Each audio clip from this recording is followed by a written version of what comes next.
Boyer is standing by. Michelle, what do you have for us? Jen, I can tell you that multiple Canadian government sources are telling me that the Canadian government believes that the U.S. intelligence about the Ukrainian plane that was shot down, or that crashed, I should say, was shot down, that intelligence, the Canadian government does believe that is credible. So again, sources saying that the government believes the U.S. intelligence reports that the Ukrainian plane was accidentally shot down by a missile is credible. Now, I can also tell you that Prime Minister Justin Trudeau has just called a news conference. It is scheduled in just over an hour from now at 2 o'clock Eastern here in Ottawa. He's said to be providing an update.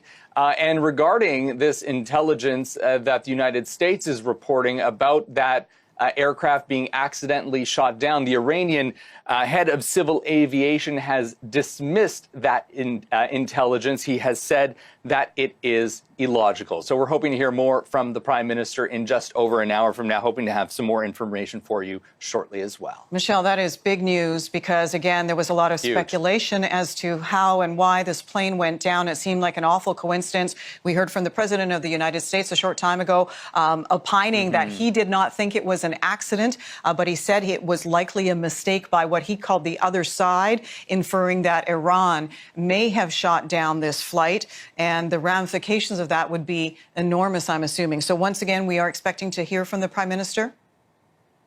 Yeah, we are expecting to hear from the Prime Minister. We have been receiving text messages and seen some tweets from his Director of Communications, 2 o'clock Eastern, right here in Ottawa. All right. Meantime, our Foreign Affairs Minister did reach out to the Iranian Foreign Affairs Minister. What can you tell us about that, just quickly?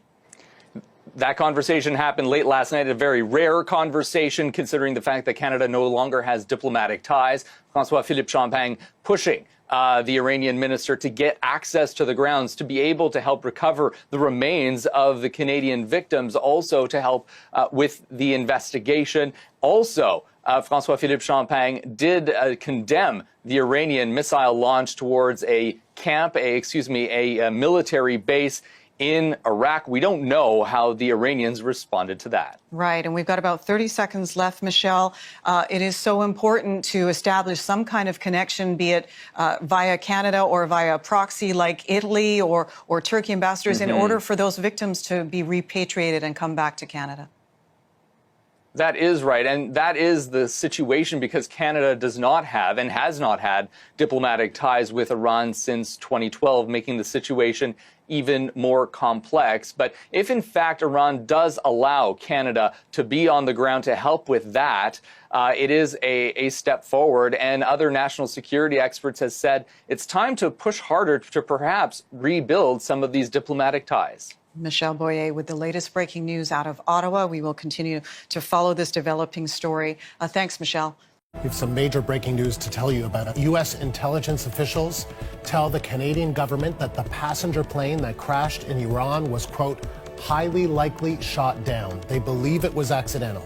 All 176 people aboard the flight from Tehran to Kyiv were killed. 63 Canadians are among the victims.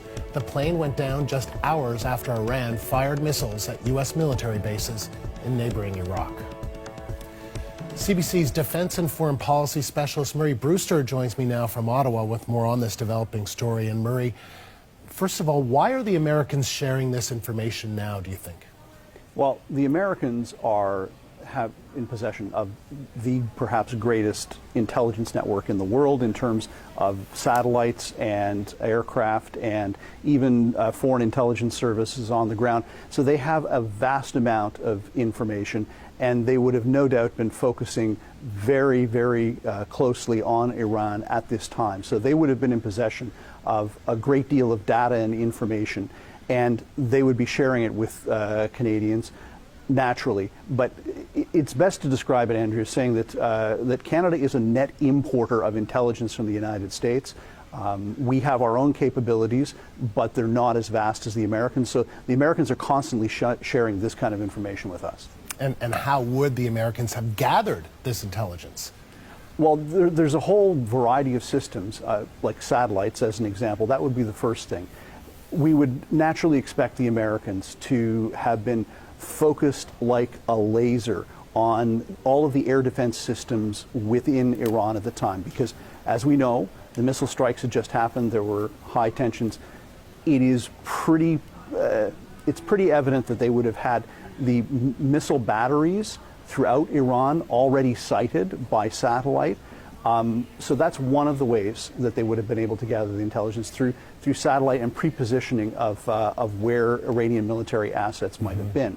The other way would be that around this time, the Americans have AWACS, which are those surveillance aircraft that have the domes on them that would be tracking aircraft movements, but they also can spot missile movements as well and missile firings. So they would be perhaps able to see the heat signatures of missiles, and they would have been able to perhaps even capture it in real time. There are some other capabilities that they would use. Potentially they could be listening through signal intelligence, as an example. Now, Canada has its own electronic eavesdropping system in CSE, but the Americans have the NSA. Now, in this kind of circumstance, what potentially could have happened would have been that the Americans would have seen the missile launch, and they would have been able to pick up at least some kind of signal intelligence afterwards from the missile battery crew. Again, none of this has been proven. Iran is denying that one of its missiles shot down the airliner, but these are some of the ways that the Americans could have put this puzzle together. And reports describe a specific missile. What do you think the significance of that is? Well, this is the most intriguing part for me, because they're describing the Tor M1 missile. Now, that is one of the most advanced missile systems in the world. It is meant specifically to target aircraft flying at lower altitudes. Now, and at the time, the Ukrainian airliner was flying at a reasonably low altitude. It had just taken off. And again, this is just speculation. But it fires small rockets with very small warheads. And this is significant. They explode in proximity to the aircraft. They don't hit the aircraft exactly. And by exploding near the aircraft and sending fragments perhaps into the wing or to the engine, it could have caused the fire that reports say was seen as the aircraft was making its way around and trying to turn back. Because, Andrew, there's a big difference between the Malaysian airline jet that was shot down over eastern Ukraine and this, because that aircraft exploded in the air. The reports that we have been receiving is that the aircraft tried to turn around. So the missile, this is a very significant piece of the puzzle here. And so talk to us about that. Why would the aircraft try to have turned around, do you think, or do we know? Well, potentially, what could have happened was that perhaps one of these missile batteries or missiles exploded near the aircraft. It damaged it. The pilot realized it. They would have lost communications. They would have suffered some kind of damage. And there are reports that the plane was turning around and trying to make its way back to Tehran, and when it went down. So that is significant. The other significant part about this missile is that it is a highly automated system. It is meant to find a target and then shoot at it automatically without very much human interface. Now, it's not AI, it's a little different, it's an automated system, but that's very significant, and that could play into why there's the suggestion that this was an accidental shooting down. Murray, thank you. That is the CBC's Murray Brewster in Ottawa. It's a tragic thing. When I see that, it's a tragic thing. But somebody could have made a mistake on the other side. Could have made a mistake. It was flying. It was flying in not our system. No, it has nothing to do with us. It was flying in a pretty rough neighborhood, and somebody could have made a mistake. Some people say it was mechanical. I personally don't think that's even a question, personally. So we'll see what happens. I don't know. I really don't know. I don't want to get. That's up to them. At some point, they'll release the black box.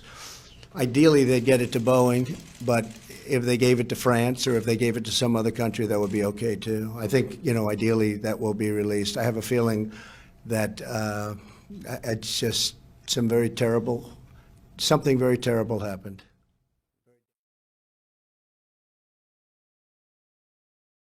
there have been important developments regarding the potential causes of this deadly crash, developments of which Canadians should be made aware. The news will undoubtedly come as a further shock to the families who are already grieving in the face of this unspeakable tragedy. We have intelligence from multiple sources, including our allies and our own intelligence. The evidence indicates that the plane was shot down by an Iranian surface-to-air missile. This may well have been unintentional. This new information reinforces the need for a thorough investigation into this matter. Canada is working with its allies to ensure that a thorough and credible investigation is conducted to determine the causes of this fatal crash. As I said yesterday, Canadians have questions and they deserve answers. Permettez-moi de répéter ce que je viens d'annoncer en français. Allow me to repeat what I just said in French. We have intelligence from various sources, notably from our own intelligence services and those of our allies. This information indicates that the plane was brought down by a surface-to-air missile from Iran. It is possible that this was inadvertent. This news confirms the need to have an in-depth investigation into this affair. As I said yesterday, Canadians have questions, and they deserve answers. Canada is working with its allies to ensure that an in-depth investigation is conducted so that we can uncover the causes of this tragic crash. Foreign Minister François-Philippe Champagne spoke with Iranian Foreign Minister Zarif. Minister Champagne made it clear that Canadian officials must immediately be granted access to Iran in order to provide consular services, identify the victims, and participate in a thorough investigation. He also condemned Iranian strikes that targeted military bases in Iraq where coalition forces, including Canadians, are currently stationed. Minister Zarif committed to continuing this dialogue with Canada as we seek answers. I spoke with Ukrainian President Vladimir Zelensky earlier today and conveyed my condolences to the many Ukrainians who perished in this tragedy. He assured me that Ukraine is taking all necessary measures to ensure a thorough investigation, and we will work closely with Ukraine and our partners throughout this process. I also called Prime Minister Mark Rutte of the Netherlands. He shared with me his experience in handling the aftermath and investigation into Malaysian Airlines Flight 17. Je me suis également entretenu avec le président Macron. I also spoke to President Macron once again today, who offered his assistance as we move through this very difficult time. I'm also in contact with a number of other international leaders, and those discussions are ongoing. We will continue to work closely with our partners in the coming days and months. It is now more important than ever that we know exactly how such a tragedy could have happened. The families of the victims and all Canadians want answers. I want answers. That means closure, transparency, accountability, and justice. And this government will not rest until we get that. Thank you for being here this morning. I'll now take your questions. Including that this is due to a missile strike. What will your reaction be, and how do you intend to respond to Iran? Well, first of all, the conclusion that we drew was based on a preliminary analysis of the intelligence that we have. But it just underscores the importance of having a credible and complete investigation into exactly what happened. That's why we're going to proceed with that step before we draw any other conclusions. So I understand that, but Would that not threaten diplomatic relations in terms of having access to the site, in terms of the repatriation of the victims? Would that not threaten our presence in Iraq if that's what's happening, if people are launching missiles at the bases? So will our instructions to our forces in Iraq remain the same, or will something change? I imagine something will happen. Well, indeed, this is a very concerning situation. That's why we want to know more.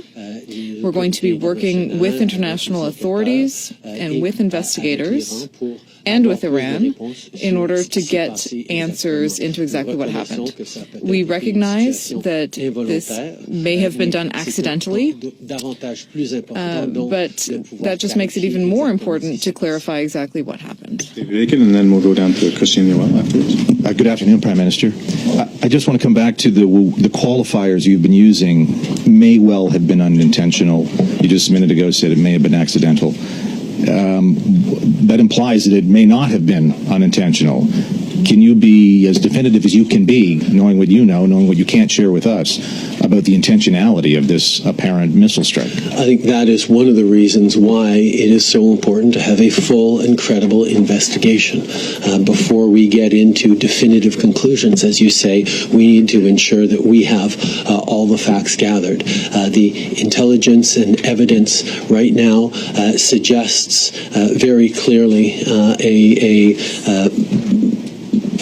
possible and probable cause for the crash, but it is all the more necessary, therefore, to gather all the evidence to have a complete picture of what happened. And let's follow through then that the evidence does in fact show that it was an accidental, unintentional surface-to-air missile. What range of options would the government of Canada respond in some way to that? And if so, what range of responses might your government consider? I think anything in the range of responses would need to start from a clear understanding and a credible confirmation of what actually happened, and that is why a proper and full investigation is going to be so important. Christian Noel, and then we'll go next to Michelle. Bonjour, Monsieur Trudeau. Christian Noel, Radio-Canada.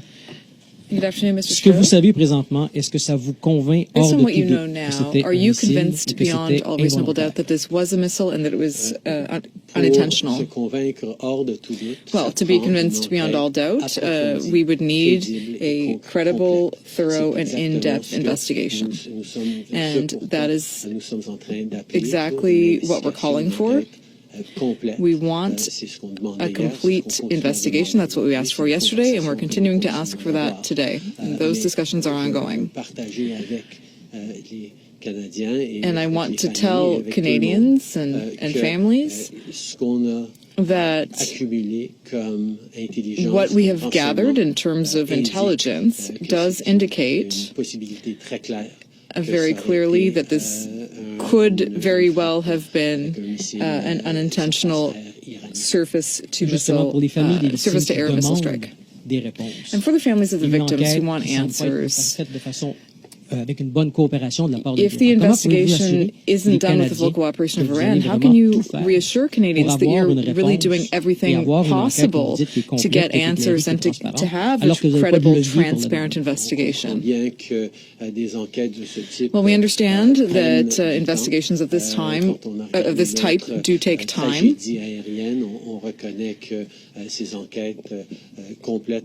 We know that getting a really thorough investigation takes time. This is only the second day, and we're only drawing preliminary conclusions at this time. We do need more clarity for the Canadians and the families who are feeling despair and who are really suffering right now. So we will continue to insist on getting more information and more in-depth investigation. Hi, Prime Minister. When you spoke with President Zelensky today, had he been briefed by any of any allies on this intelligence that you've been receiving in the recent hours, or did you have to share this intelligence with him for the first time? I shared with him some of the reasons we are so intent on having a full and complete investigation. We know that it is extremely important to establish clarity around the facts of what happened, and he assured me that Canada, as a good friend of Ukraine, will be closely involved with them in the investigation into this tragedy. Okay, so I'll rephrase the question. Did President Zelensky know about this intelligence suggesting that the missile possibly being used to hit the plane? I believe there have been media reports about it through much of the day, but I don't know for sure whether he was briefed by intelligence officials or not. Okay. Just going to go to the back of the room.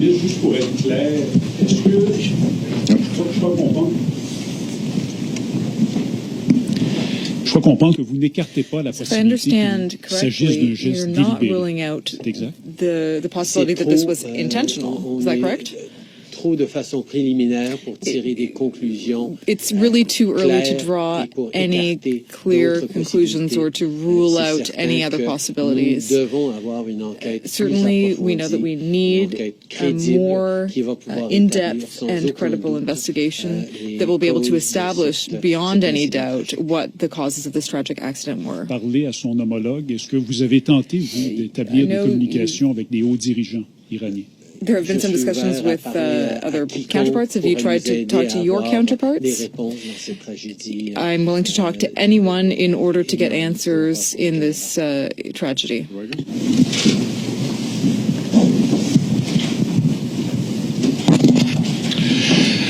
Given the tensions in the area that were the cause of a drone strike by the United States, do you think that the United States is at least partially responsible for this tragedy? I think it is too soon to be drawing conclusions or assigning blame or responsibility in whatever proportions. Right now, our focus is on supporting the families that are grieving right across the country and providing what answers we can in a preliminary way, but recognizing that there is going to need to be a full and credible investigation into what exactly happened before we draw any conclusions. Earlier today, President Trump characterized, said he had concerns that a missile might have brought down the plane, and he said it's a very rough neighborhood. I was wondering what you thought of that characterization. How does it make you feel? I'll let Mr. Trump's words stand for themselves. I'm going to go back to Ryan, National Post.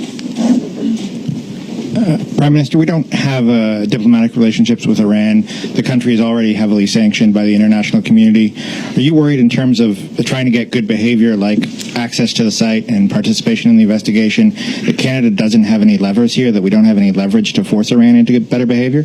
We have consular officials who are en route to Ankara, Turkey at this moment, and the Iranian authorities have indicated that they would be open to issuing visas so that consular assistance can be given on the ground.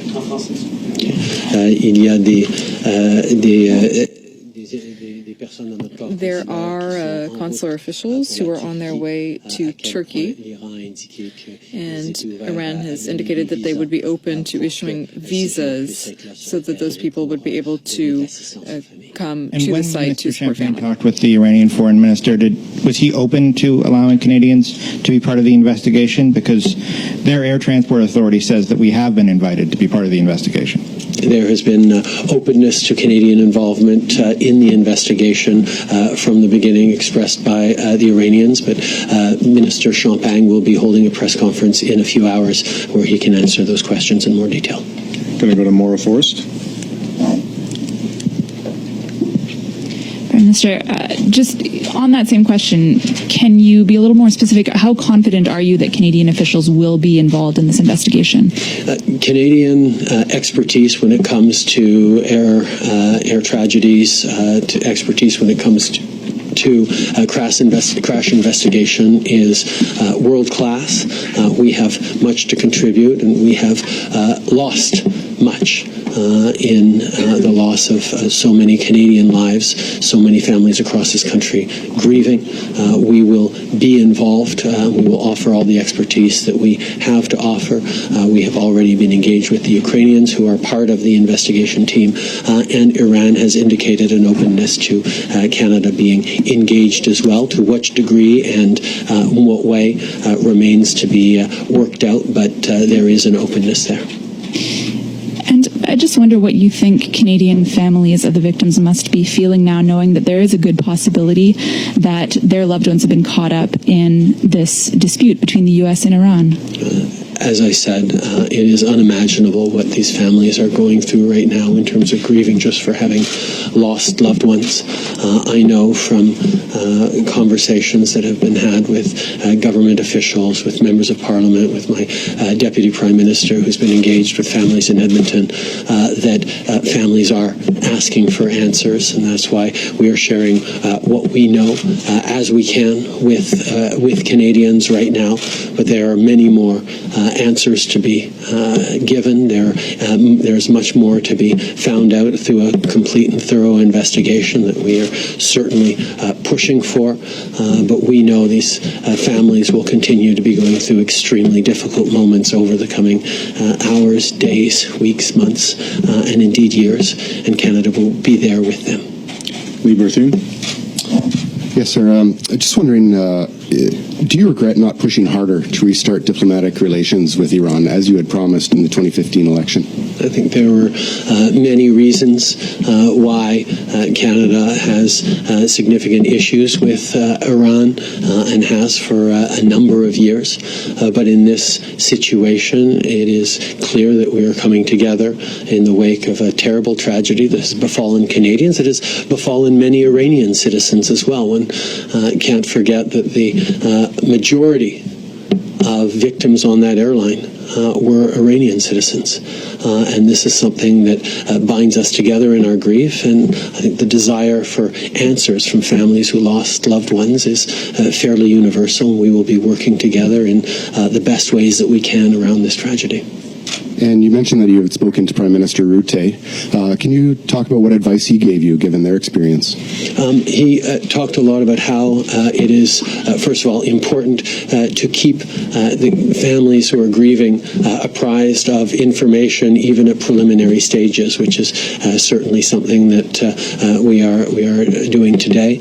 He also talked about the need for direct and real relationships with all different elements involved in the crash. He talked about the fact that he had multiple conversations with Russian authorities, including Vladimir Putin, in the days following the Malaysian Airlines downing. So we certainly have taken those and other elements seriously. Their path through an international investigation that continues even 5 years later was one that he shared with me, and he of course offered the deep friendship that the Dutch have with Canada to serve, to share expertise and information and support as we embark upon what is going to be a difficult process of establishing the truth and the facts of what happened. Bruce Campion-Smith.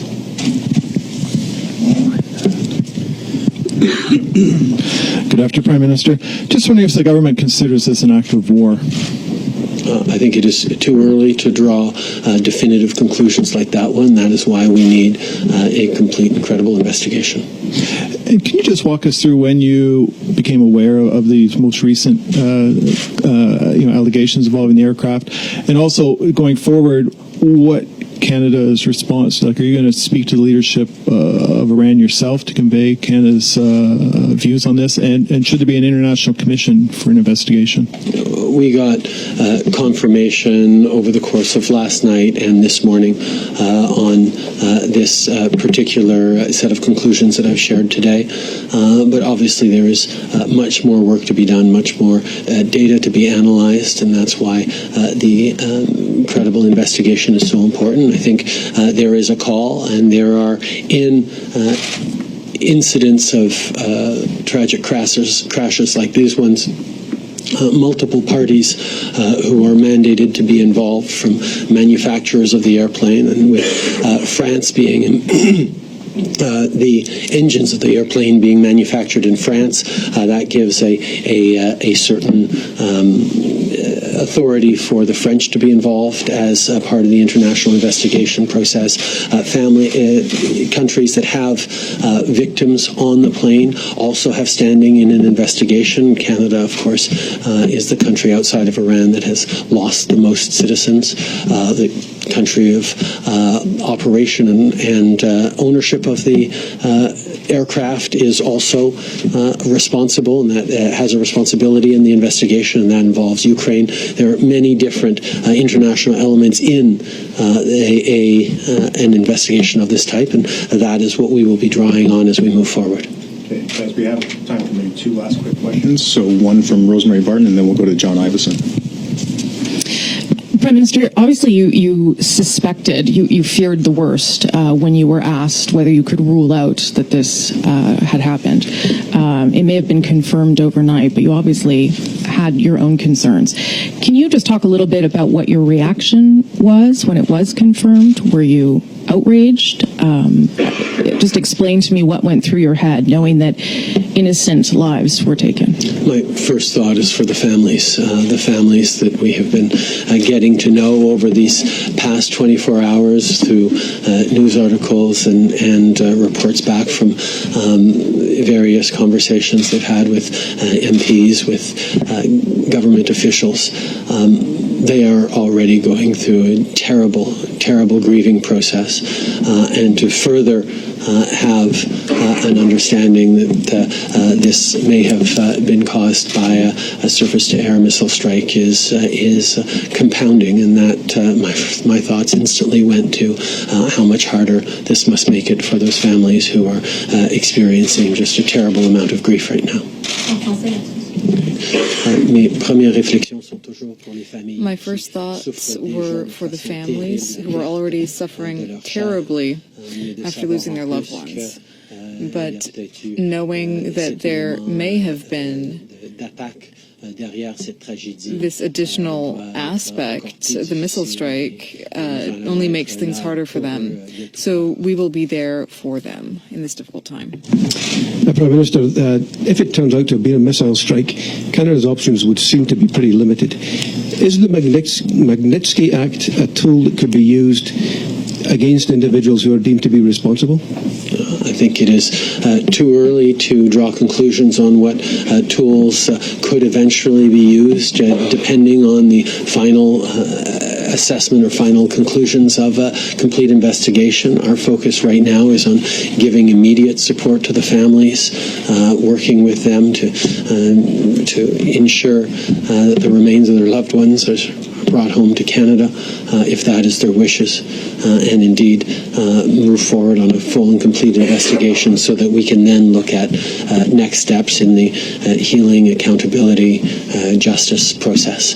These are things that will come in due course, but right now we are standing firmly and entirely with the families. Okay, guys, thank you very much. Merci tout le monde. So what questions do you want answered out of that investigation? Sorry, guys.